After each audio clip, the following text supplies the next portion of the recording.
আসসালামু আলাইকুম রহমতুল্লাহি বারকাতু। সম্মানিত শ্রোতাবিন্দু, আজকে ফজর নামাজের পর এক জায়গায় যাওয়ার সময় পথের মধ্যে এক যুবক ছেলেকে দেখলাম রাস্তার পাশে পূর্ব দিক হয়ে প্রসাব করতেছিল। প্রসাবের শেষে যুবক ছেলেটাকে জিজ্ঞাসা ডেকে বললাম যে, ভাইয়া তুমি এইদিকে প্রসাব করলে পূর্ব দিক হয়ে প্রসাব করলে তোমার মেশিনের সমস্যা হবে। যুবক ছেলেটি হেসে বলল, হুজুর আর ভুল হবে না, আমার জানা ছিল না, আজকে জানলাম।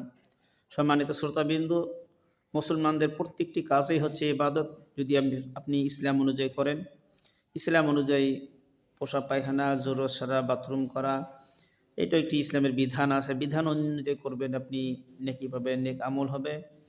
তাই ইস্তেঞ্জা করার জন্য, পোশাক পায়খানা করার জন্য ইসলামের বিধান হচ্ছে, নিষেধ হচ্ছে কেবলার দিকে মুখ করিয়া, কেবলার দিকে পিঠ করিয়া, চন্দ্র সূর্যের দিকে মুখ করিয়া, পূর্বল বাতাসের দিকে মুখ করিয়া একেবারে উলঙ্গ হয়ে বসা হচ্ছে ইসলামের বিধানে নিষেধ।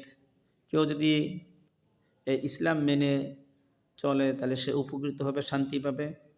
ইসলামের মধ্যে শান্তি, ইসলাম মানার মধ্যে শান্তি। আল্লাহ তাআলা সকলকে জানার, বুঝার, আমল করার তৌফিক দান করুক। সকল বলে আমিন।